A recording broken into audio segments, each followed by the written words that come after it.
This is They Create Worlds 120, the entire video game industry, part 3. If anybody wants to find me,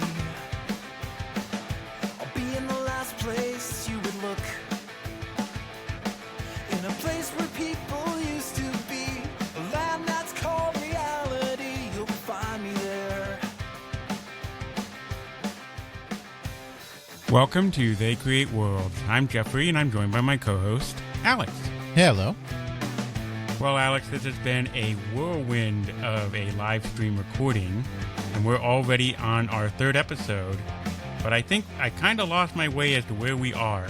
We left off with the crash. We've basically covered what my first book covers at this point in the first two episodes. Obviously at a high level and obviously leaving a lot of stuff out here and there. Of course, this whole podcast is about the history of video games, so if there's anything that we talked about you want more information on, there's a decent chance that we've done a podcast that covers it. Really, at this point, you could just go and look at all 120 episodes we have available for you. That's right.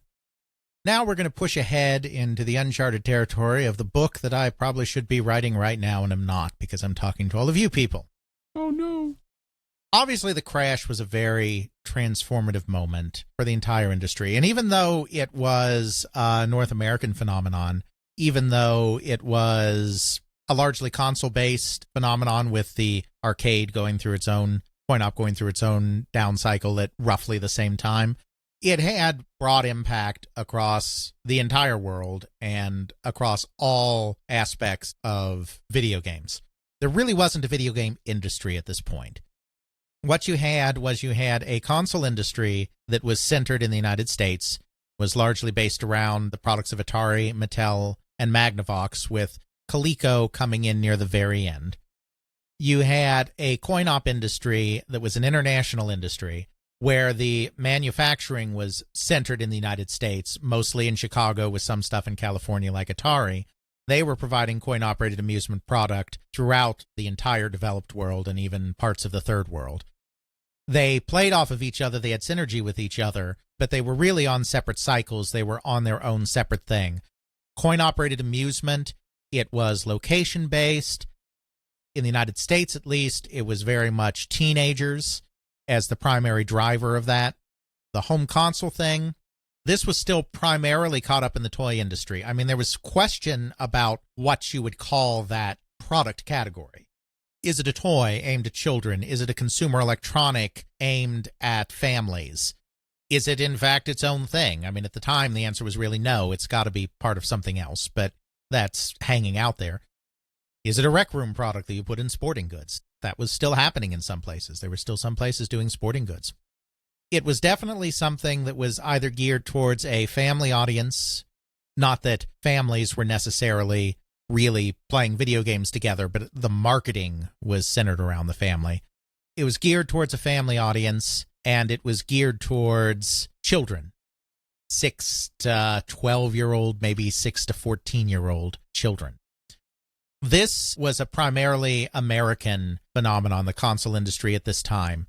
The Japanese had a period of Pong, where the Pong clones were big, from 77 to 79 roughly. The dedicated consoles, they were a little behind America.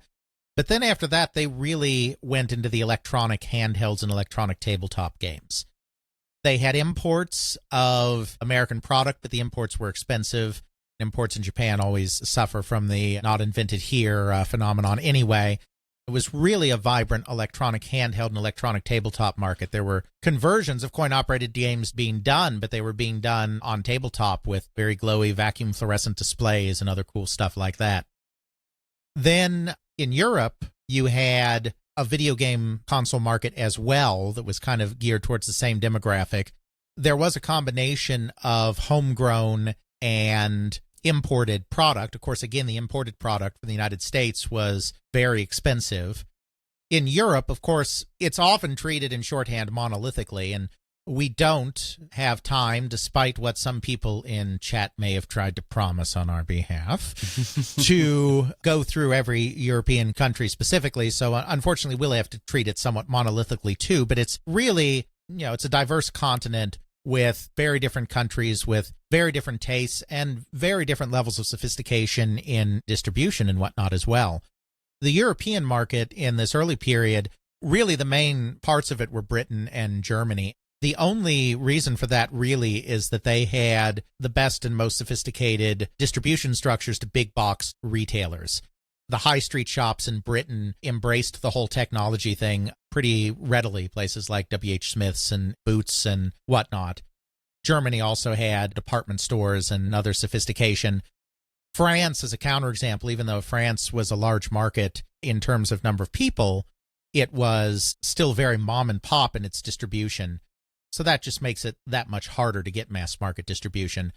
When you get down to the Mediterranean part of the world, in this early period, and I'm talking 1970s now, you had the additional challenge that there actually hadn't been nearly as much television adoption in households as there were in some of the more economically powerful European countries. Of course, the Dutch, shout out there, also had a very big role to play. I wish we did know more about what Philips was doing. I really do, because I'd cover it if I knew. Philips, of course, did own Magnavox. They bought them in September 1974, so the original Magnavox Odyssey was not put out by Philips, but all of the other Magnavox products that we talk about were, in fact, put out when they were a subsidiary of Philips. And in fact, then in 1981, Magnavox goes away as a division. It just becomes North American Philips, though they still use the Magnavox brand name. I mean, it's still the Magnavox Odyssey 2, not the North American Philips Odyssey 2, which would just be silly. They also bought the chip company Signetics. Signetics was very big. There was kind of a cottage industry in Europe because the sophisticated American programmables were really too expensive once you got both imports and the dreaded VAT, value-added tax, involved in the equation. There was a hunger for video game product, but it had to be cheaper. It had to be a little simpler. So they kind of carried on the torch from where the dedicated Pong market left off. They did go to programmable systems, but rather than like in the United States where Atari and Mattel and those kind of companies just take over the whole thing, you still had a vibrant business with the Hong Kong companies, with the import-export companies. So you had a series of systems that were basically all based on the same chipset, which was often a Signetics chipset. This is why Philips was really a big part of what was going on in Europe, because they owned Signetics. And these Signetic chipsets would be used by various companies around the world.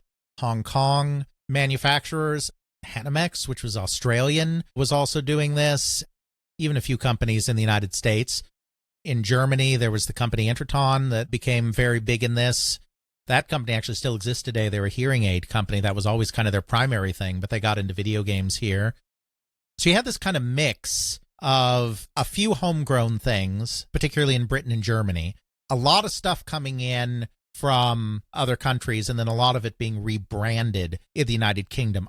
I don't think the markets were ever very big for this stuff. I mean, I don't have good figures, and I readily admit I don't have good figures.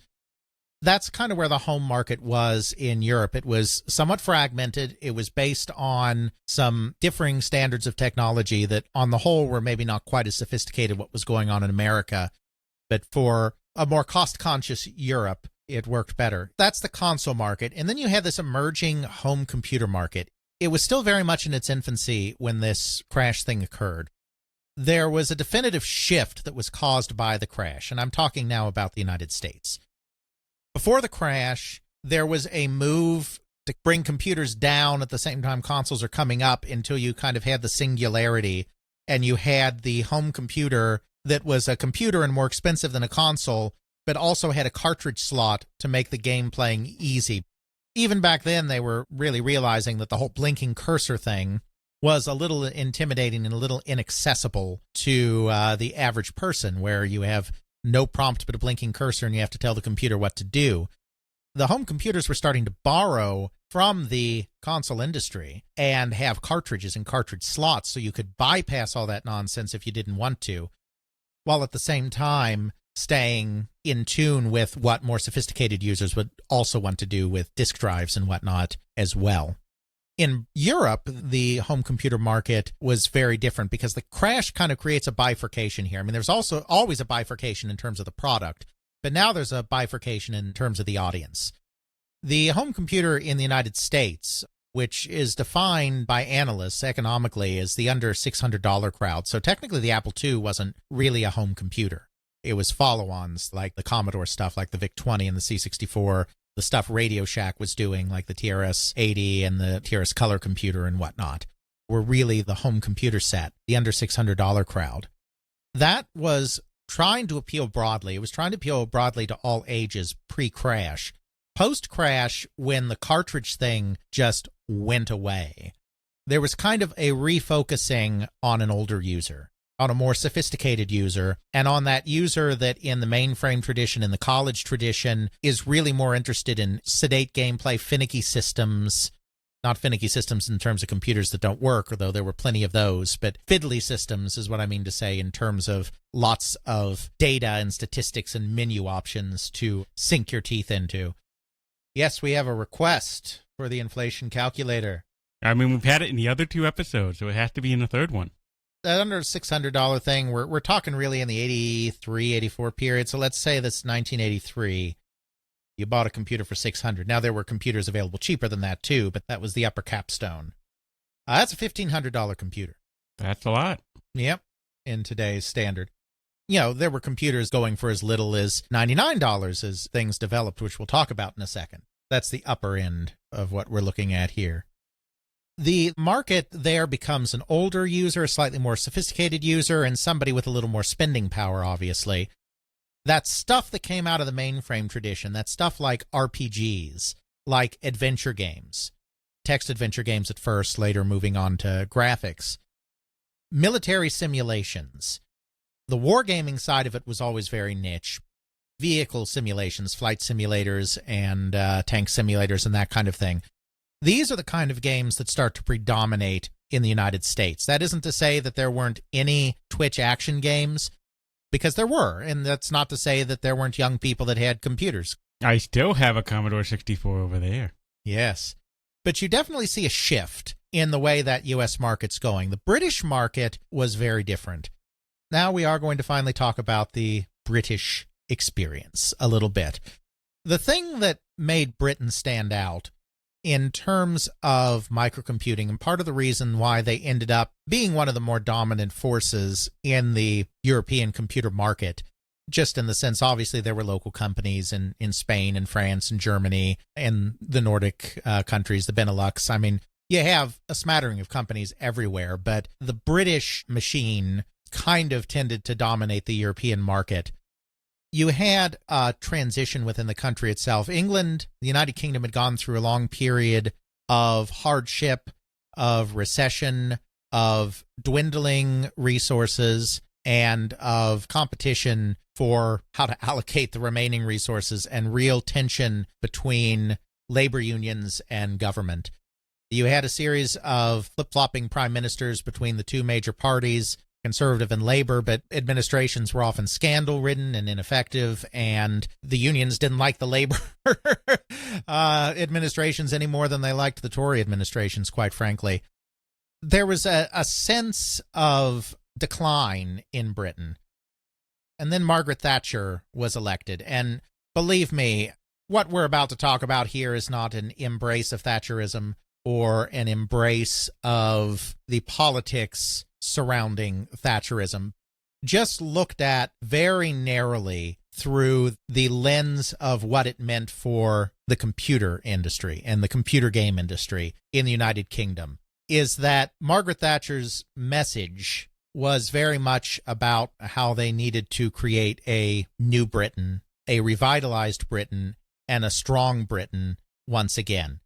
Whatever you think of her methods to try to achieve that, and there's certainly a lot to say about that. One thing that she did feel was that computers and computing was a vehicle through which Britain could accomplish some of her goals. There was a real national push, and a push from the national government to get computer training into schools and to get young British people using computers. Whether or not that was truly successful or not is immaterial to what we're talking about here. What that did is it created an environment where basically parents were very encouraged to get computers for their children, to buy computers for the home for their children. There was a real feeling that they would be left behind in the New Britain if they didn't have them. You see an adoption of home computers at a rate in Britain that is really exceptional when compared to any place else in the world, including the United States. Of course, this wouldn't have been possible if you didn't have good old Uncle Clive there, who was already a master of purveying cheap and sometimes very dodgy, they could be cheap in both senses of the word, electronics to the British people. He'd been doing that since the 60s. He'd been in custom stereo components and circuits. He'd moved into televisions. He was the epitome of Douglas Adams' statement about being so astoundingly primitive that he thought digital watches were a neat idea. You can look up the Black Watch outside the context of this podcast and see what I mean about that. He really was a believer in cheap mass market electronics and figuring out ways to get electronics to people that were affordable in a place that was as cost conscious as Britain was in the 70s and early 80s. He had his engineers do a series of computers. He started with a computer kit, the Mark 14, with, at his time, his friend Chris Curry. That didn't last. You can watch the movie Micromen to see more. Everything that looks like it's too ridiculous to have actually happened in that movie actually happened. I said to myself, there's no way that they really got into a public brawl with each other in a pub after a trade show, and then I went and looked it up on the internet. Yeah, they really did get into a brawl at a pub. It really happened. Why would you get into a brawl in a pub? That's not stereotypical to every D&D game ever. They had a history that we can't go into here, but it's worth an episode sometime. Just not this episode. No time. Ooh, another one for the list. Uh-huh. Then Chris Curry went off with his Cambridge friends. Cambridge has always been the math and science center. Oxford is where you go for the humanities. Cambridge is where you go for the sciences and mathematics. He went off with his Cambridge friends and created his own computer company. So Chris Curry and his company, Acorn, actually created the computer that became the standard in the British school system, the BBC Micro. But it was way too expensive for most people, so Clive Sinclair and his engineers, because Clive Sinclair was not the one designing these, Sinclair, or Sir Clive, if you prefer, had his engineers come up with the ZX80, then the ZX81, and then the ZX Spectrum. These were relatively primitive computers, especially the first two. The ZX80 didn't have enough memory to type and display at the same time, so when you pressed a key, the screen went blank while it processed it. But these were affordable computers. These were computers that the British people could get into their homes. When you had the entire governmental apparatus of Britain, and remember, in a European country like that, the government apparatus at that time is very different from the American apparatus. It's not just Thatcher or one of her cabinet ministers going on television to say, you should have computers. It's also the BBC, which is government-owned, the BBC television network, encouraging you through its programming, through documentaries and other means, to get in on computers. It's also the schools in Britain. Unlike in the United States, there's a national school system. So it's also the entire school apparatus of the entire country telling people, hey, you should all have computers. That was a pretty big pull. So little Johnny wanted a computer to play games. There were arcade games in Britain, but the culture is a little different there. Big cities had some arcades. My understanding, of course, I'm not from there, but my understanding is a lot of the arcade activity in Britain was at the seaside resorts. The British are a fanatical holiday people. They love going on holiday. For those that couldn't afford necessarily a fancy holiday someplace, what the summer holiday season meant in Britain is that you went to the coast. You went to Brighton and Bournemouth and all of these other places along the coast, the ocean resorts of Britain, to have a nice beach holiday, a nice summer holiday. All of these resorts would have arcades and would have the latest arcade games. That was the primary exposure for a lot of British youngsters when it came to video games, was doing it that way. There was certainly a demand to have a computer in the home and to be able to do that full time. If little Johnny is saying, I want this computer that costs £99, that's a big expense for a working class British household. It's like, well, what do you want it for? Oh, I want it to play games. Well, that's not going to fly. They've been hearing on the telly about how computers are important. So it's like, oh, yes, we have to get this computer. It's not that expensive in the grand scheme of life. You know, don't want them left behind. All right, pop on down, local store, get a micro.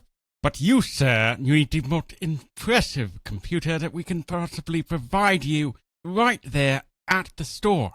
You see here, this comes with a monitor, which normally would cost you £30, but this one will come with just £50 of quality entertainment for you, the consumer of this microcomputer. So please, by all means, go forth and have fun with your microcomputer. Make me some video games so that I can sell them for you. Something like that. As I said, too, there was adoption by the high street shops. In America, we refer to Main Street USA. The British equivalent is High Street. The main high street retailers really got in on this as well. Computers were readily available, readily findable. You didn't have to go to special computer shops necessarily to find them, though, of course, those did exist as well. So they were readily available. They were relatively cheap considering what you got, and there was a perceived value in education that was being perpetuated from the highest level of government on down. That's why you got this so-called bedroom coder culture in the United Kingdom. There were absolutely teenage prodigies and bedroom coders in the United States. Exposure to computing in the United States in these early formative days was far more often at the university level. You know, there was some exposure to time-sharing systems in some of the fancier high schools or the more well-off high schools, but it was often something that you came to in college at the same time you were discovering all these other crazy things like D&D and all of that. That kind of influenced the way it went. If you look at the early companies in the United States, you either had people that were fresh out of college that were exposed to computers in college. You had young professionals like Doug Carlston, who was a lawyer, who decided to have a career change, and because he was a lawyer, had the means to get himself a computer. Even Programma was founded by an accountant. That's kind of the sectors of society where you were getting a lot of the programmers. In the United Kingdom, a lot of the programming was being done on these cheap little machines where discovery was going on in the bedroom at home rather than a slightly older set. You had a situation that was actually very similar to the early American software experience, except that the American experience was very quickly overtaken by this tech entrepreneur model, where you had somebody who was good at business and good at game design, like get together and found a company. So Ken and Roberta Williams founding Online Systems, Richard and Robert Garriott founding Origin, the Suratech family and Robert Woodhead getting together to found Surtech. You know, that's kind of where the market went because everyone was a little bit older. In the UK, because things were a little younger, you stayed in that earlier phase. You had these catch-all companies, these marketing companies that would look for software, which would solicit software and pay a royalty basis, and then they'd just gather all the games that they could and then release them. It's a smaller country, which made that easier to do. There would be microcomputer fairs. There would be magazines and advertisements for solicitation. So you might hand your software to someone at a microcomputer fair, or you might solicit based on a magazine ad. You'd write in, and they'd write back and say, yeah, we loved your game. Here's some money for it. Obviously, some of these companies would go on to be successful and well-known. Others could be kind of shady and very fly-by-night and kind of cheat the people sending them stuff. It was kind of very Wild West. It was certainly cutthroat competition. There were lots and lots of little companies, and in the early days of it, very little consolidation. It's a bit more of a fragmented experience in that sense. It's entirely cassette-based. This just cuts down to the cost of disk drives being very expensive, Britain having to be a little more cost-conscious, the average British consumer, so that was just a bit too much. So you have this starting to develop in the early 1980s. It actually comes back and circles back around to the United States via Commodore. We're not going to go into the whole history of Commodore, but Jack Tramiel, co-founder of Commodore and its CEO, there are two things that Jack Tramiel really liked: copying what other people are doing and copying what other people are doing cheaper than they're doing it. The history of Commodore is really a history of following in the footsteps of what other people are doing. Now, the PET was a little more forward-looking because that was started at MOS Technology before they bought MOS, so, you know, they got on board early. Most of the time, what Jack Tramiel would do is he would see another product out there and basically say, build me one of those, but cheaper. This is kind of what happened with the thing going on in Britain.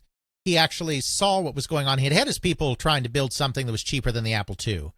It never came out, but they were working on a cheaper Apple II. And then he learned about what was going on in Britain because Commodore had a very strong international presence. In fact, it became much more well-known and respected in Germany and Britain than it ever was in the United States. In fact, in Germany, you would mention Commodore in the same breath as you would mention IBM. It's kind of crazy. It was a major thing. It really was a major thing. He learned about what was going on in Britain. He was like, that's what we need to do. At this time, I think it was it was either the ZX80 or the ZX81 that was out. He saw one of those two computers and was like, yes, like that. Cheap, accessible computers that anyone can buy. So the engineers at Commodore created the VIC-20 at that point. The VIC-20 was very much a landmark in this period of merging the computer industry and the video game industry, because in many ways it was a video game. The VIC chip in there was a very capable graphics chip of the time as a video game kind of thing. It was a cartridge-based computer, and it was aimed at a more mass-market audience. The VIC-20, it started out at like $199, but by the end of its run, it was down to $99 because there was kind of a price war. It was very bloody and very complicated. The price war is not something we will get into in detail right now other than to say that it happened. That's actually part of how the home computer market in the United States also got tied up in this mess of the video game crash, because computers were coming closer and closer to video game systems, the VIC-20 being the best example of that. And the VIC-20 sold 800,000 units in its first year and went over 1 million in its second year. It was the first computer, as far as we know with our limited sales info, to reach 1 million in sales. Apple II didn't reach 1 million in sales until 1983, so it was behind the VIC-20, which made it there in 82. It was driving mass market. Of course, Jack Tramiel eventually made the decision to get his computers into the mass market retailers, burning every bridge with specialty computer stores that he could in the process. He didn't care.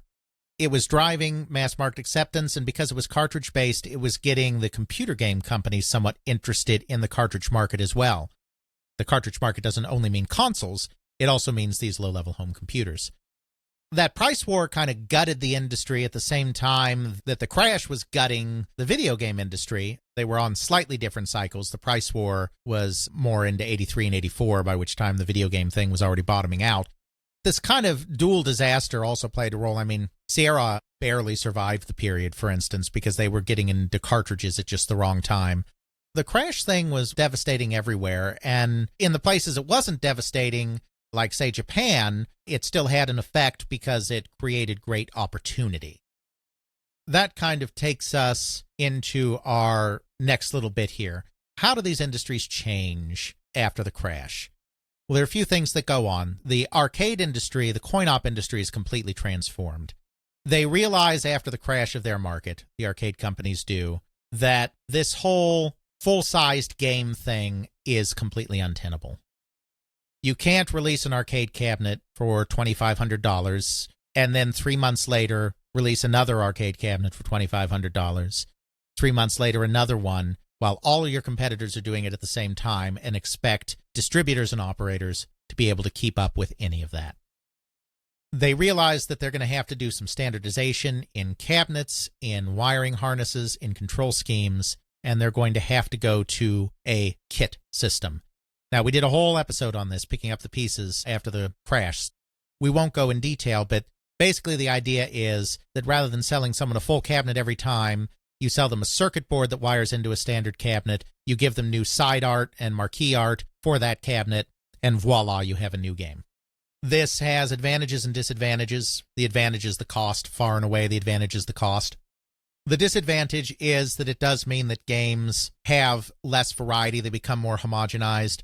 There was a big tradition of custom controllers, particularly an Atari product in the golden age. The move to kits and to standard wiring harnesses really gets you into that one joystick, two button mentality that persists throughout most of the 1980s. And If your game can't do one joystick and 2 buttons, or if you're being really outlandish, maybe up to 4 buttons, then it's not a game concept you can do. The standardization was furthered, particularly in Japan, where they introduced the so-called JAMA standard, JAMA being the new trade organization that replaced the JAA, Japanese Amusement Machine Manufacturing Association. They came up with a standard wiring harness, essentially, a standard cabinet and a standard wiring harness, so that basically any JAMA member, which of course all of the Japanese coin-op companies were, any board from any JAMA member was going to fit into any JAMA cabinet. So that really homogenized, especially the Japanese output in this time period. It also leads to the greater adoption of system hardware. System hardware was not new after the crash. Dave Nutting Associates really created the first system hardware. Jeff Fredrickson was really a visionary in a lot of ways with a lot of the early stuff he did. They didn't just have the first microprocessor-driven video game, or at least very close to the first. There's some edge cases. And they didn't just have one of the first bitmapped screens in a video game. They also had what was the first real system hardware, which is, instead of making a custom game hardware for every game you make, and then maybe using it in 1 or 2 similar games to try to get your money back, you actually create a standard chipset where you have not just your microprocessor, but your standard graphics chip, your standard sound chip, your standard everything, and all you're doing is swapping out ROM or maybe sticking a little more RAM on here or there, but basically leaving that basic system alone and using it for all your games for a period of 2 or 3 years, 4 years, before Moore's Law dictates that you need to update your hardware again. All the big players, not just in Japan, but also in the United States, go to system hardware in this time period as well. Full model releases don't go away entirely, but a lot of games come out as either full releases or kits. Everything just about is being done on a system hardware of some kind. Japan has some particular challenges as well in this time period in coin-op. Even though the Great Crash didn't affect them, Japan had its own problem with coin-op in this time period. I mentioned in previous episode, of course, in this cycle, that game centers were open 24/7. This was considered very detrimental for the youth and for the corruption of the youth. After the Space Invaders boom happened, after the Invader craze, they did cut back on when young people could be in game centers. But they didn't actually go after the 24/7 nature of game centers themselves. In 1984, the government decides to step in. They've gotten more and more concerned about this whole video game, this whole game center thing. They actually restrict hours of operations for game centers, so they can no longer be 24/7 operations anymore. This is a huge, huge blow to game centers and to Japanese manufacturers, who we have to remember are also operators. So they're getting a lot of income not only from selling their game cabinets, but by running these 24/7 game centers as well. So that caused a massive shift. The big three, Sega, Namco, and Taito, had to really think about what they were doing. They had to spruce up the game centers they had. They had to kind of consolidate. They had to make sure that only their biggest and best game centers were in operation. Taito, in particular, became very well known for its scrap and build policy, where they were closing small game centers and renovating larger game centers in order to make them more appealing. This is also why you get the push to need more impressive product to attract clientele into game centers as well. One of the other trends in arcade games in the 1980s is, of course, the so-called Taikan, or full motion cabinets, pioneered primarily by Sega and by Yu Suzuki, who is the Miyamoto of coin-op games in a lot of ways. He and his team did Hang On and Space Harrier and Outrun. They were doing these full motion cabinets, force feedback controls, big screens, fast cars, loose women. Wait. Outrun. You're cruising around in a Ferrari Testarossa with your best girlie at your side. You know, that kind of thing. Just creating this kind of immersive experience. You know, like Outrun, for instance, it's not even a race, really. I mean, yeah, you're timed, but it's more about the pure act of driving than it is about racing. You have a game center culture in Japan that's changing, consolidating a little, and is both getting more homogenous. At the same time, they're also starting to put out a few of these big full motion games that obviously are not homogenous, but serve to also be a big part of things. The full motion games are also popular elsewhere. I mean, they're popular in Europe, they're popular in the US. I think those locations had fewer locations that could house them, especially the United States, where street locations like convenience stores were actually still a very big part of the business. The other thing that's going on here is you're seeing a shift in the way arcade games, coin-operated games, are played. So you had the score chasing in the Golden Age, and that was really a predominant part of what was going on. They tried to pivot from score chasing into Laserdisc. That was a brief fad that didn't work out, so just go listen to our Laser Craze episode if you care about that. Not mentioning it again. But what was kind of starting to take effect is you had a gradual lengthening of games. There are a few reasons for this, I think. One of them is just that as the hardware gets more sophisticated and memory gets cheaper, you can have more game. I mean, that's just a fact. I also think some of the lengthening started to go on, quite frankly, to combat piracy and to combat clones. A good example of this is Scramble from Konami, which was a 1981 game. Scramble was one of the earliest games that had multiple stages. Scramble was mercilessly pirated in Japan. The Yakuza got involved. There was even a clan war, I think. I mean, it was really bad. Wow, I didn't realize it was a clan war. Oh, yeah. Someday, maybe someone... And it won't be me, in all seriousness. It would have to be somebody that's very in tune with not just Japanese culture, but Japanese organized crime culture. The Yakuza are intimately connected with the rise of coin-operated amusements and coin-operated video games in Japan. I couldn't even begin to tell you what that history is. It's an unwritten history, but it's there. Almost every single Japanese coin-op company of any size had some level of connection to the Yakuza at some point in their existence. If I disappear after this stream, you'll know why. I don't have many details. You only get a little bit here, a little bit there. But one thing that's definitely true is it looks like Scramble cloning and Konami's attempts to stop it may have actually touched off a clan war between two competing Yakuza clans. Uh-oh. That may have happened. The point I'm making here is not about the gangsters, but it's about Konami rushed a revised version of Scramble into production to combat this fact called Super Cobra. And they made Super Cobra even longer. Because it was so long, they included the option to continue from the point of death by inserting another coin. This was one of the very first games to do that. Vanguard from SNK came out about the same time, also did it. Tempest had a buy-in system, but Tempest came a little later than these other two games from Atari. But they're lengthening games, in part, I think, to hold interest and to make it harder for other companies to copy them. I don't think it's an accident that Super Cobra was twice as long as Scramble. I think they figured that if they made the game longer, then it would be harder for someone else to steal it. That's speculation.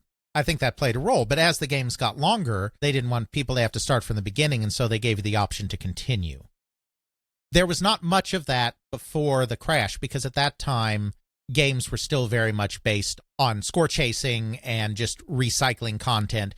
Play the level harder, play the level harder, and the game just gets harder as you clear waves until it finally comes so hard you can't do it anymore. We start to see a change on that after the crash. One of the big moves starting towards that, even though it also cycled on a loop, it didn't have an end, was the game Xevious. We've talked about that before, but Xevious is really influential in Japanese game development as kind of the foundation of the shoot-'em-up genre, even though Scramble was before it and all of that. The reason I want to bring it up here is because it's a good example of something new that is going on in Japanese game development that would permeate games going forward. We didn't talk about Star Wars in the context of Space Invaders, even though we could have. Because one of the reasons that Nishikado went to a space theme is because Star Wars was coming out and was a big hit. Star Wars had a profound impact on popular culture everywhere. Japan was one of the places where it had a profound impact on popular culture. It was partially responsible for a new renaissance and a new resurgence in anime, particularly anime with a space theme and with a kind of space opera theme. Space Battleship Yamato predates Star Wars, the original does, but it was relaunched with a new movie not long after Star Wars came out. Mobile Suit Gundam started not long after Star Wars came out.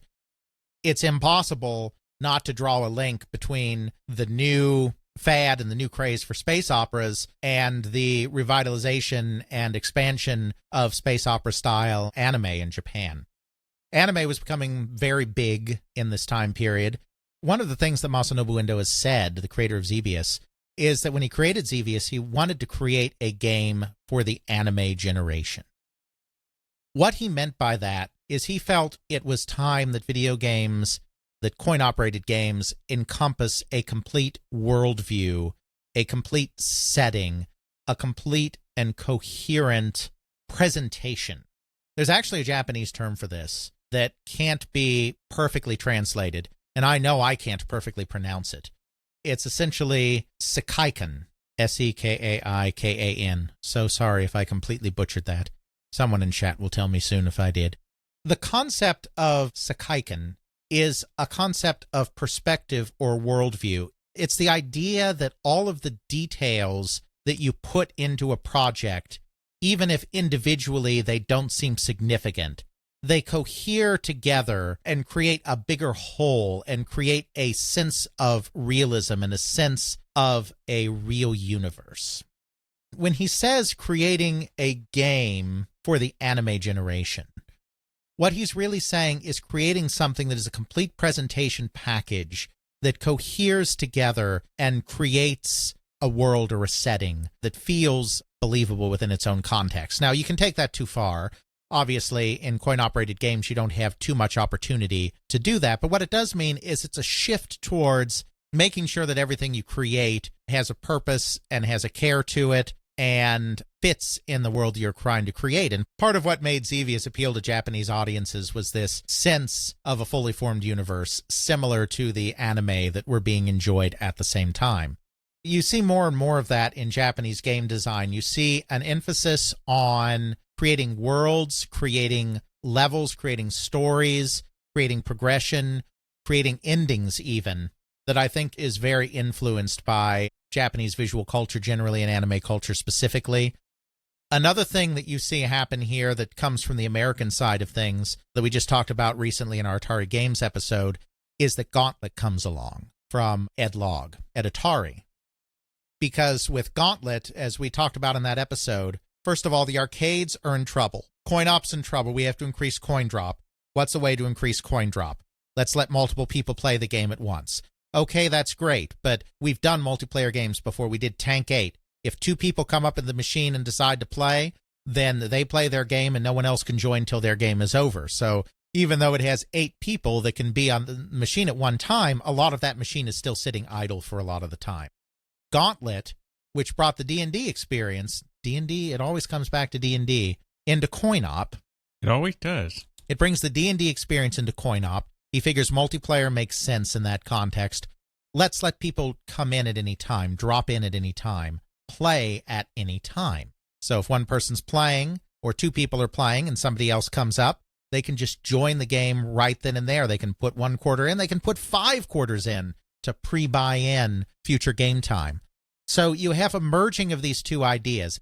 It's not that Xevious is the only game that was paying attention to worldview, but just as a short form for what we're discussing here, you kind of have this Xevious idea of sekaikan coming in from the Japanese. You have this economic idea coming in from Edlog and from Gauntlet. When you get a merger of that, what you get is a new coin-op paradigm that instead of being based on score chasing, is based on creating games that have lots of levels, a high enough level of difficulty that you're going to have to spend a lot of quarters getting through, but then give you the ability to buy as many lives as you want, buy as much energy as you want, buy as much health as you want at any time that you want using your quarters, then for anyone else to see you playing the game and hop on and play the game as well. That kind of gives you the framework. Now, where do the themes come from? Well, the themes come very much out of 1980s American culture. You have the shoot-'em-ups that are definitely coming out of that Star Wars tradition, but the other kinds of games that are really big in the arcade are the run-and-guns, and especially the beat-em-ups. In the United States, at least, the beat-em-ups were really where it's at. Double Dragon, Final Fight, etc. In the 80s, in the United States, there was a real move towards America is back. It's morning in America. Yay! Where we suffered the humiliation of the Vietnam War. We suffered the economic turmoil of hyperinflation and recession. Now America's back, baby, and we're back on the world stage, and we're the greatest nation in the world again, and our military is the greatest in the world. Rah, rah, rah. The action cinema of the time reflected that. You had all of these movies with these big, muscly heroes, your Stallones and your Schwarzeneggers. They're reaffirming American dominance and American superiority, oftentimes, in the case of like the later Rambo movies and the Chuck Norris missing in action movies and whatnot. You have the action heroes going back to Vietnam to avenge the war by getting a nice victory over those commie bastards there. So that was kind of this hyper amped up rah-rah culture that was pervading during the Reagan years, for better or for worse. The coin-operated games of the time reflected that same activity that was going on in the motion picture world. You had the run-and-guns. Ikari Warriors from SNK, I mean, the designer said, yeah, I mean, it was Rambo, duh. You know, you had Contra and all of these run-and-guns. So many running guns. So many Russian Attack. There's another good one. Yes, and Russian Attack is another one. This was also the period of what's considered the golden age of Hong Kong cinema. Of course, Bruce Lee had created a kung fu flick craze back in the 1970s.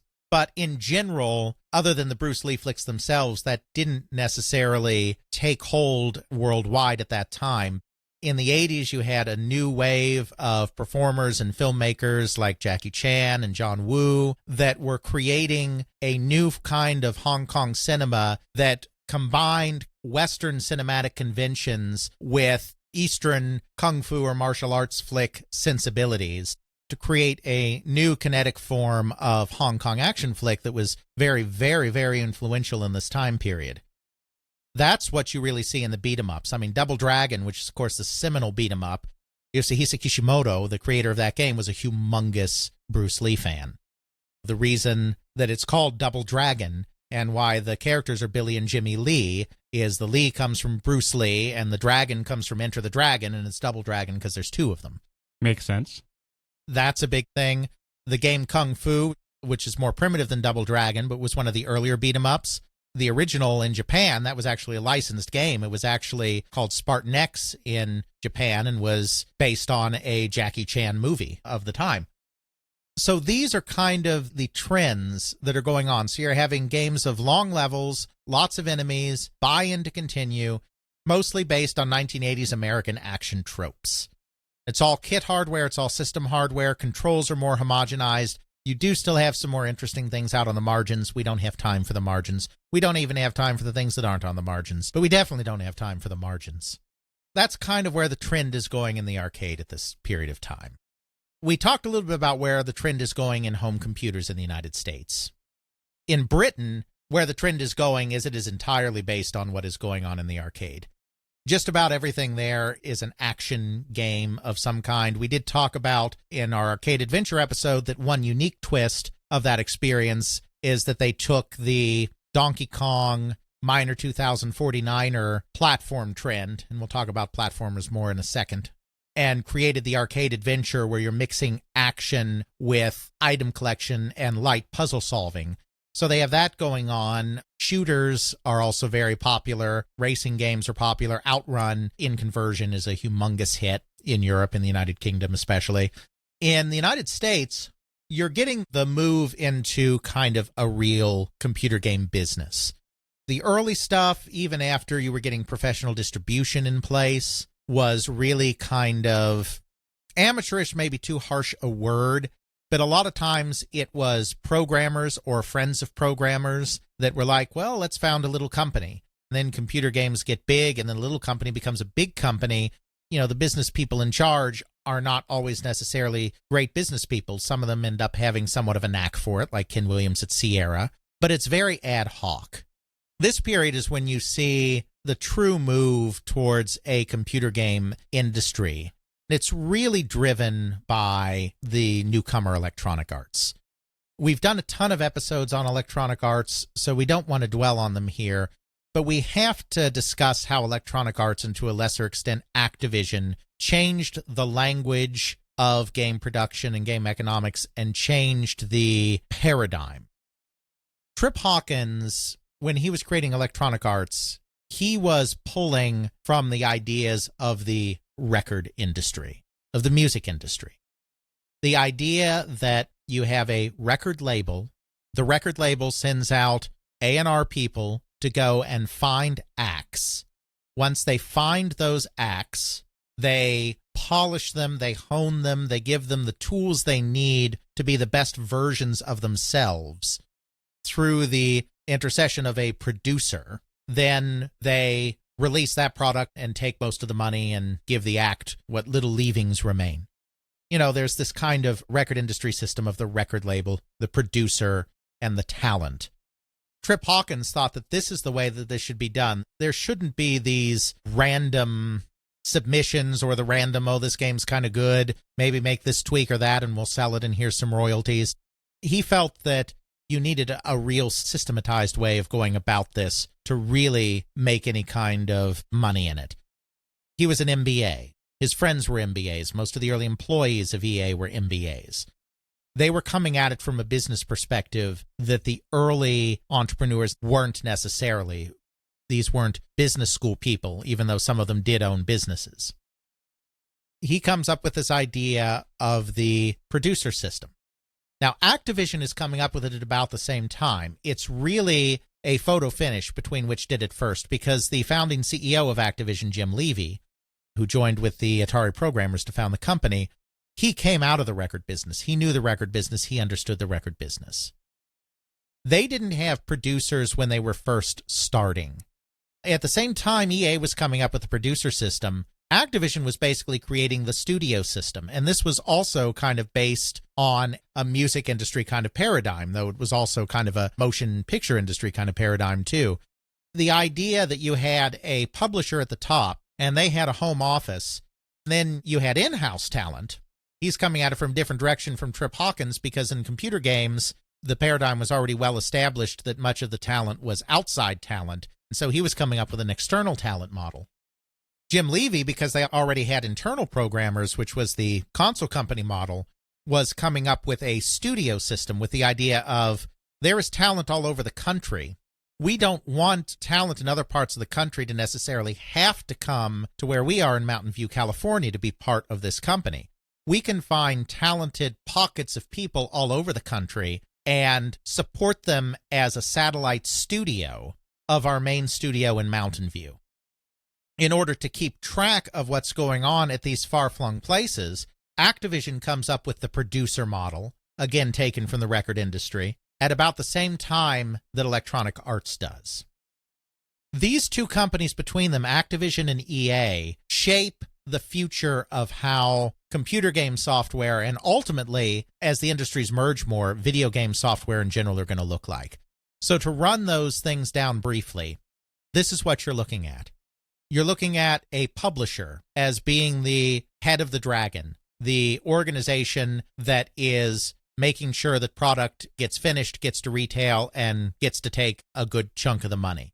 This publisher is going to have studios all around the country, all around the world, that are feeding them internal product. They are also going to go out and find talented individuals, or later on, as game development gets more complex, independent studios that can give us product as well that we will publish. All of these different projects are going to be overseen by producers. Producers will take on the traditional project management role that you already see in the tech industry in terms of managing budgets and schedules and all of that. But they will also take on a big picture creative role. Even if the producer is not a creator in and of himself, He will be involved and have input in everything that's going on in every aspect of game design. He will make sure departments are talking to each other, people are talking to each other, and he may also offer suggestions or advice or feedback on aspects of the creative process. He will help you sharpen your methods. These games that are being created, instead of being submitted fully formed like was often happening in the computer game industry before this, rather than these games being submitted fully done or nearly done, as was the practice in the past, what we'll do is we will get a game idea from you, we will learn about your game, and then we will sign you to a contract to make that game.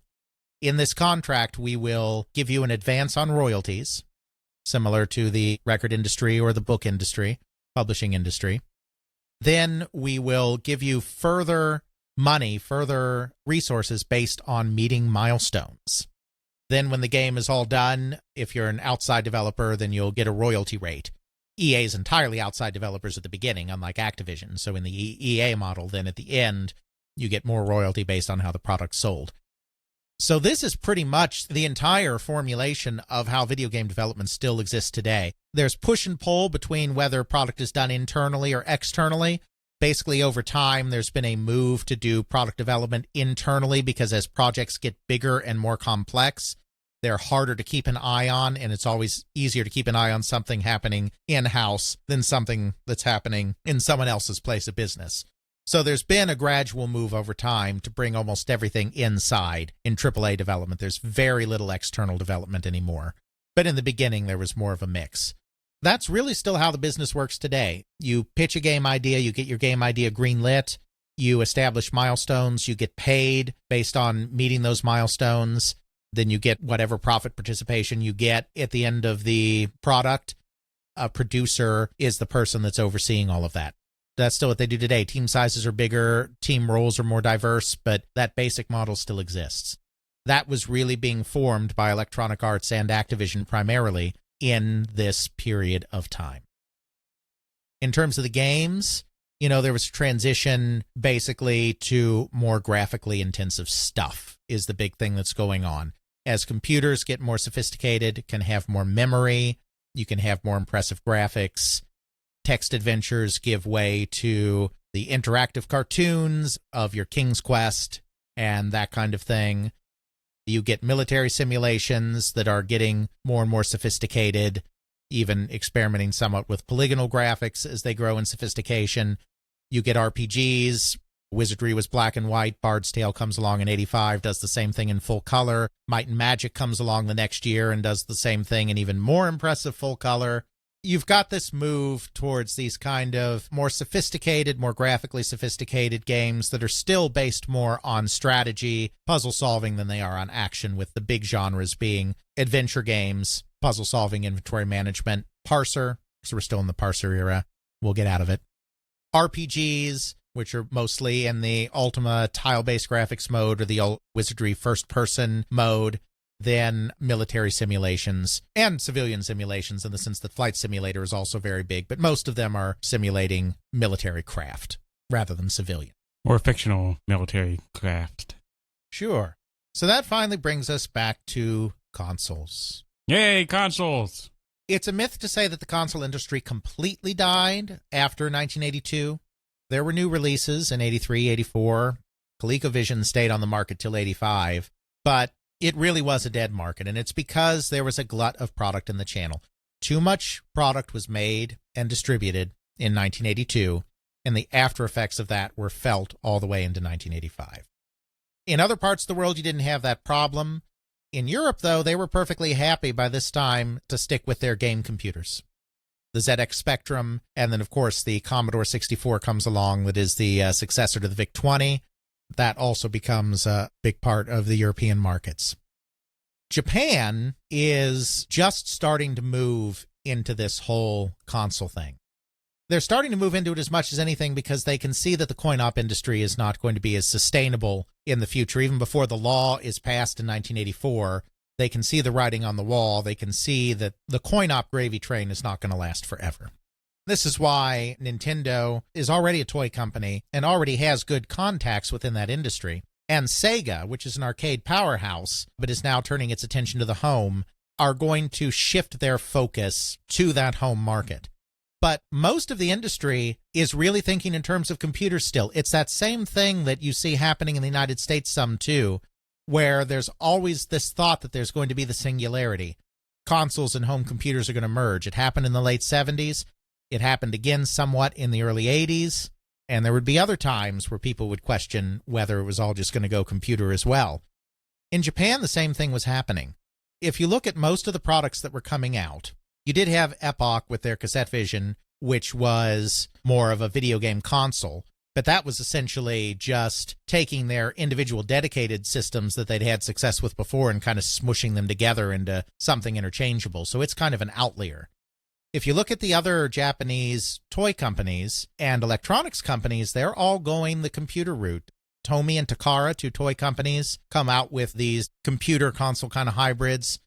Of course, several companies are getting in on the MSX standard. I know someone's been waiting for me to say those three words here. MSX. MSX. MSX. MSX. MSX. Which was seen as something that could be a universal computing standard, but that also straddled the line somewhat between a computing platform and a game-playing platform. So that's where a lot of the electronics industry was going. The toy companies were going in this direction, and Sega was going in this direction because what they were working on first was their SC3000 computer. It was really only Nintendo, and kind of Epoch, but it's kind of weird, that saw that the best thing to do to penetrate this market was really to create the cheapest game-playing system that they possibly could that could still present a decent level of graphical and gameplay capability. And that's exactly what he told Masahiro Uemura to do, the person in charge of creating the system, is strip out all that stuff. Don't worry about keyboards, disk drives, anything like that. He did allow him to put a little add-on, a little port on the bottom of the system so that if they wanted to build out more complex stuff later, they could. The goal was to just do as streamlined video game system as you possibly could. Nintendo at this point was already big in electronic games because their Game & Watch series had been fabulously successful in Japan, pretty successful in Europe and parts of Europe as well, not as much in the United States. So they already had good relations with distributors, with the Shoshinkai, which was a retailer organization that controlled a lot of the distribution into toy and electronics stores in Japan. They knew they had an in. Uemura used the ColecoVision as his model. Now, the internals are completely different processor, different graphics chip, but the ColecoVision, which had its life tragically cut short by this crash, was the first time where consoles were starting to approach arcade-quality graphics. Now, with Moore's Law, arcade graphics very quickly leapfrogged the home again. But this was the first time that there was some closeness there. So he used the ColecoVision as a base just in terms of what he wanted to achieve. Of course, the Game & Watch had introduced the D-pad, so they brought the D-pad over to the NES, which completely changed the way the console games were played, all for the better. Then they put together as near arcade perfect versions of their biggest arcade hits that they could. Of course, the big one being Donkey Kong, which we've remarkably not talked about yet, but... Wait, I thought we talked about Donkey Kong at least a few times. In this recording, Joe. Oh. Important key fact there, kids. And released that on the market, and they were able to undercut most of the competition on price. Those that they couldn't undercut on price, they overdid on quality. So they were able to create a dominant position and really start to set a new standard. We'll get back to them in a second. So you have the Famicom coming out in Japan in '83. This is the launch, the start of the Famicom boom in Japan between '83 and '86. The Famicom is extremely popular. It does extremely well. It makes lots of money. An entire ecosystem is built around servicing that system. Nintendo had not been planning to have third parties involved when they started, but Namco, just like Sega and Nintendo, could see the writing on the wall that the coin-op was going to decline a bit in the coming years. But rather than create their own system, they decided to reverse engineer the Famicom and create versions of their coin-op hits for the system. They basically did that, then went to Yamauchi to ask for a license, and Yamauchi gave them one, and that was the beginning of third-party development. Technically, Hudson kind of had to deal with them before that, but that was special because that was kind of a quid pro quo thing where they were making a basic cartridge, and so, yeah, I guess you can release some games. Namco was kind of the real start of actively coming up with a third-party licensing program. This was a whole paradigm shift towards sophisticated video games in the home. It was very much a Japanese-led revolution.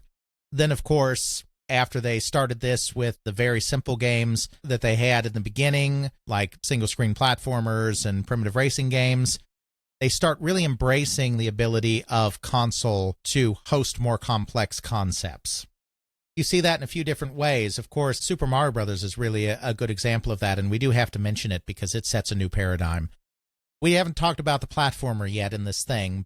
Platformers started almost as a means of convenience, I think.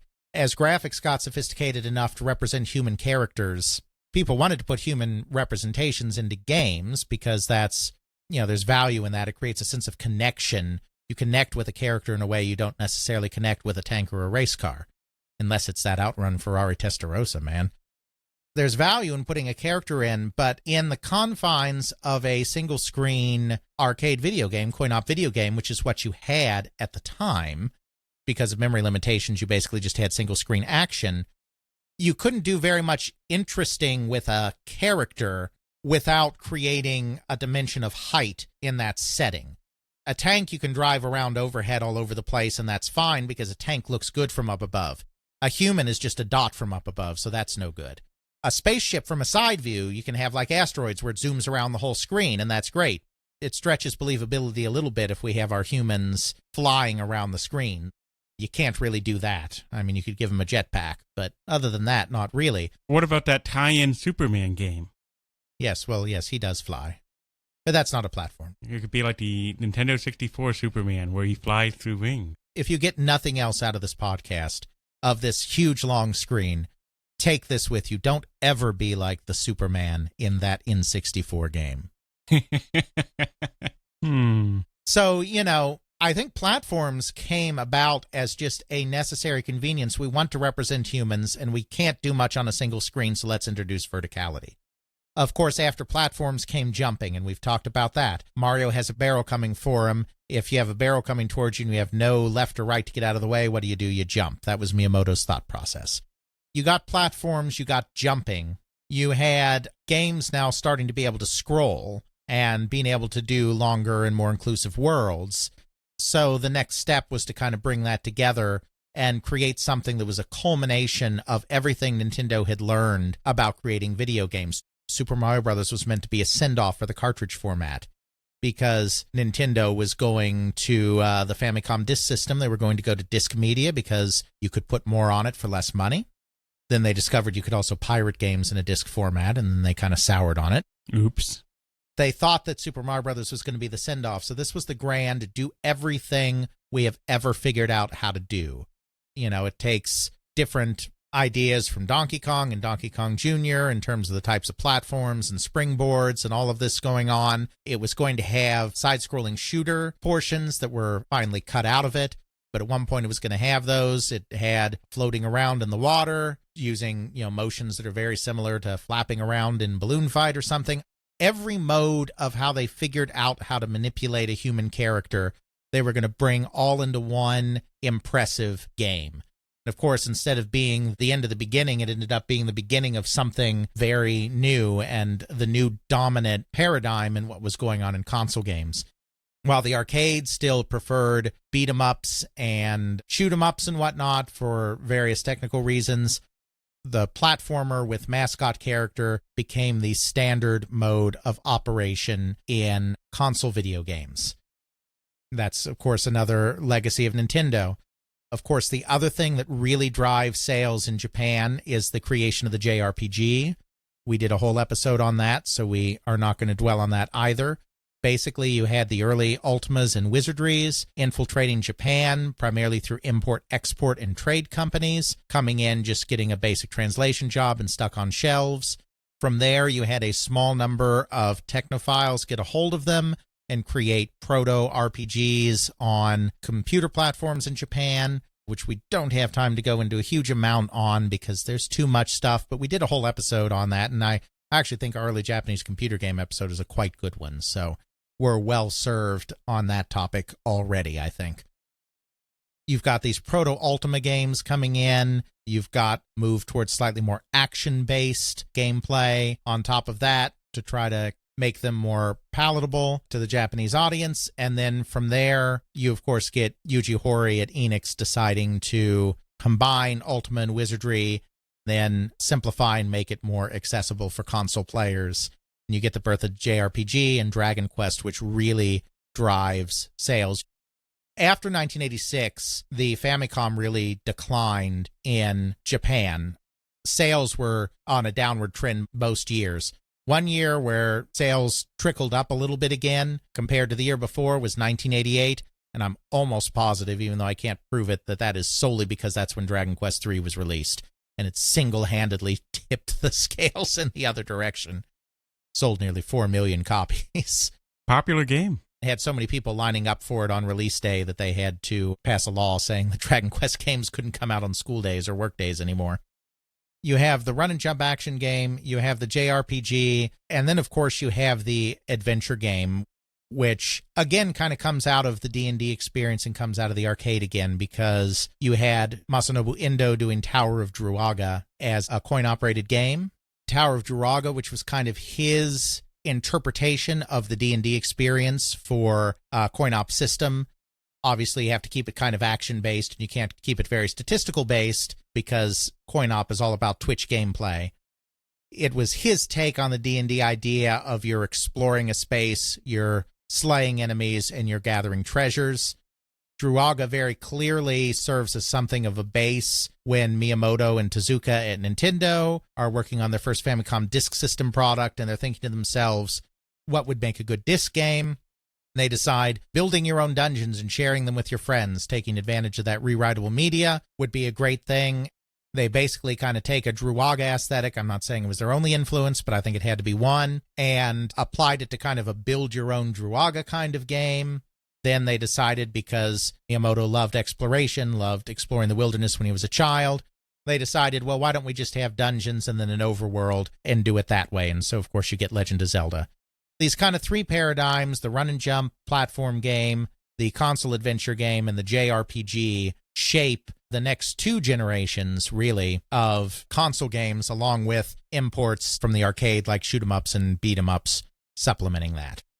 Nintendo, of course, brings the Famicom to the US as the Nintendo Entertainment System, test launch in 85, general launch before the end of 86. The real change here, of course, from the broader perspective, is the market fell apart before because there was no way to stop anyone who wanted to from releasing games on the Atari 2600, which led to a glut of product, too many products, too much manufacturing of product. Nintendo came up with ways to limit that, some of which are still in use today. There's a lockout chip on the system. Only authorized games can be played. For the most part, we know there's exceptions. We don't have time for exceptions. You pay a royalty for the privilege of being on the platform. You have to adhere to basic content and quality standards that the platform holder lays out for you in order to publish on the platform. And then everybody makes money together. Those parts of the Nintendo system are used on console platforms today. Nintendo, of course, was even more restrictive than that because they did all the cartridge manufacturing themselves. They required certain exclusivity deals for content appearing on their consoles, and they were especially extra restrictive on what type of content could be in a game. So they were very controlling, but it really was the type of control that was needed at that moment. They had to crack down really hard in order to kind of establish the norms of what a video game console industry is going to look like. Over time, as they were investigated by various government organizations and faced more competition from other companies, they relaxed some of those more draconian restrictions that they had, which also was for the best because some of them really were too tough. The NES era sometimes, I think, gets looked at these days as being more of a negative than a positive from an economic perspective. I think it was a necessity, even though if it was a little bit harsh. It gave the industry a chance to actually Cement itself? Cement itself, exactly. Part of those draconian restrictions combined with the massive success of the NES in the United States, and it was massively successful, did create a lot of pushback into Nintendo's practices and video games in general. The toy industry hated Nintendo. So I should say, because I meant to mention this, another impact of Nintendo coming in and rebooting things is they really refocused on the core. 6 to 12-year-olds, 6 to 14-year-olds were the people that were playing console games even before the crash, and especially boys more than girls for a lot of societal structural reasons. Nintendo decided, okay, they were marketing consoles for everybody before. They were trying to build a broad base of everybody. We're trying to bring this back from nothing. We can't do it that way. We are going to focus on that core demographic. We are going to market to 6 to 12-year-old boys. That isn't to say that they never tried to get girls interested or that there were never girl game movements. There were attempts, especially after the NES was more established in the 89-90 period, to try to expand the market into other areas, but they really refocused the demographic. We're still kind of feeling the effects of that today. Slowly but surely, the demographics are widening and becoming more inclusive. Certainly, there's a type of game out there for almost anybody today. The kind of focus of the AAA experience on action and on these male-dominated things, I do think a lot of it goes back to the fact that Nintendo set that as the baseline. Everything else to come after that is a growth or a riff or an expansion off of that baseline. They also very deliberately were in the toy industry. Nintendo Entertainment System was a toy. There was no video game industry yet. Nintendo systems were carried in consumer electronic outlets as well, but it was very much a toy, and the traditional toy industry hated them with a passion because video game sales were cutting into their sales, and no American companies were really involved. Those companies that had been involved, a lot of American toy companies involved before the crash, Milton Bradley, Parker Brothers, Mattel, Coleco. After the crash, all of those American companies were wiped out of it. I mean, Coleco and Mattel both almost went bankrupt. Video games were radioactive. Milton Bradley and Parker Brothers were weakened enough that they were purchased by other companies. It was bad. So the traditional toy industry hated Nintendo, hated video games, wished video games would go away, quite frankly, because they were cutting into their profits. This also led to Japan bashing because it was all Japanese companies. Japan had beaten us in steel. They'd beaten us in cars. Now they're beating us in electronics and video games. So that led to a lot of resentment. Of course, that, along with the draconian practices, also led to a lot of investigations and lawsuits pertaining to their activities. All of this is to say that while Nintendo was popular and Nintendo was dominant, Nintendo was definitely vulnerable. There was an opening there for another company to come in and take part of their market if that company could figure out a hook to get in.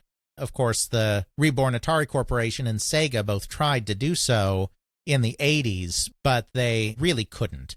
They really couldn't make any headway. Nintendo was weakened enough by these attacks by the beginning of the 90s that there really was an opening for Sega. There's a lot of emphasis put on what Sega did to be successful. And they did some things to be successful. We shouldn't ignore that success. They did decide that if Nintendo has a stranglehold on the 6 to 12 market, then we'll take the teenage market. We'll create content that is a little more mature, a little more violent, a little more, for lack of a better word, grown up. We'll take a demographic that Nintendo doesn't have, and then once we have the teen demographic, because of that phenomenon we talked about before, the idea that the younger kids want to emulate the older kids, we'll naturally grab that younger audience once we have that teen audience. The other thing, of course, they did is they realized that there was a shift in the way children and the way teenagers were being marketed to and experiencing the world. By this time, you definitely have a kind of MTV generation. MTV, of course, came along in the early 80s, and it changed the way, for a long period of time, that music was interacted with and consumed, with all the music videos. It also changed the way that visual media was done because there was this emphasis on quick cuts, edginess, and jitteriness, packaging something in really small bites, so to speak. Sega's marketing techniques, people put a lot of emphasis on how they were quote-unquote edgy and how they had the Sega Scream and all of that. That's true. I mean, that was very helpful to them. I do think that it's in large part because MTV and that kind of culture was kind of conditioning the youth of America to respond to that kind of advertising more meaningfully than what Nintendo was doing. Nintendo was kind of following the traditional movie industry paradigm of advertising, which is treat your games as the star, treat them as blockbusters, and then have a marketing campaign based around a game that's kind of a more traditional trailery approach to the game. Whereas Sega was going for an MTV kind of approach of quick cuts and jitteriness and edginess. That won the day with the teenager of early 1990s America. Of course, that also triggered a long period of continuing to harden the console game base around the idea of the young male, for good or ill. I'm not turning this into a soapbox. These are the kinds of things that are worth pointing out, because you had to keep pushing more and more extremes. The original Sega Scream stuff wasn't really that extreme, but then companies had to keep topping themselves in new ads, and it got more into gross out humor, it got more into teenage boy kind of stuff, and it got more alienating to anyone who is not part of that cohort. I'm not just talking about women. I mean, I look back today at some of the ads from the late 90s, and it's like, I cannot believe these were video game ads. That is so tasteless. That's the bad takeaway. So Sega did a lot of things right, but the other thing that we have to remember is that Nintendo, by being too draconian, kind of left an opening. There was an eagerness almost for someone else to come along and dethrone Nintendo. They were restrictive with their third parties. They gave distributors and retailers the runaround all the time. It was not always a good time, and people couldn't break with Nintendo right away. Walmart very famously refused to carry the Sega Genesis for a long time because they were afraid of Nintendo. But Sega was also allowed to have the success that it did by an industry apparatus that was just ready for a change. Competition was needed in the console industry. The other thing the competition brought, of course, is a new degree of sophistication in the release and marketing of games. This is the period of time where we get the idea of actual street dates for games. In the past, both because in the pre-computerized era, coordinating shipping and release of product across the entire country and the entire world was very difficult, and because the logistics of it were incredibly difficult to do even under the best of circumstances, games didn't really have street dates back in the day. You just kind of had, this is kind of the period we're shooting for, and we're shipping product out. Maybe this retailer puts it out earlier, this retailer gets it late, or maybe this part of the country gets it first because they're closer to the distribution hub than this part of the country does. It was kind of haphazard. The 16-bit era really changed that, with both Sega itself doing its Sonic Tuesday promotion, where Sonic the Hedgehog 2 came out basically at the same time everywhere in the world. Japan decided to be different. And then, of course, Acclaim took that to the whole next level when they had the Mortal Kombat license, and they did good old Mortal Monday, where they simultaneously released Mortal Kombat across 4 platforms, even the Game Boy, for some reason, at the exact same time on the exact same day, and had a massive advertising campaign. Mortal Kombat! I certainly remember that commercial as from being a kid. What we're seeing here is we're seeing healthy competition. We're seeing just enough restrictions to create a viable industry. I mean, Nintendo on its own went too far, but when Sega comes in, it balances out. You see a move towards sophisticated distribution and marketing. You see reliable street dates. You see big marketing campaigns around the release of games. You see some hardening into a core demographic and a hardening into a certain kind of content that isn't necessarily palatable to everybody, but plays really well to a growing base. You see the move to mascot platformers being the most important thing around. Sega, very famously, of course, isn't starting to make a lot of headway against Nintendo until they have Sonic, and they can show a different kind of mascot platformer that is speedier and edgier and plays more to that arcade-going audience that Sega knows very well and is now trying to pull into the home. That concludes episode 3. Next time, we conclude our 4-part series on the entire video game industry. We will see you next time on They Create Worlds. Check out our show notes at podcast.theycreateworlds.com, where we have links to some of the things that we discussed in this and other episodes. You can check out Alex's video game history blog at videogamehistorian.wordpress.com. Alex's book, They Create Worlds, The Story of the People and Companies That Shaped the Video Game Industry, Volume 1, can now be ordered through CRC Press and at major online retailers. Email us at feedback@theycreateworlds.com. Our Twitter is TCW Podcast. Please consider supporting us on Patreon at patreon.com/theycreateworld. Intro music is Airplane Mode by Josh Woodward, found at joshwoodward.com/song/airplane mode, used under a Creative Commons Attribution License. Outro music is Bacterial Love by Rolla Music, found at freemusicarchive.org, used under a Creative Commons Attribution License.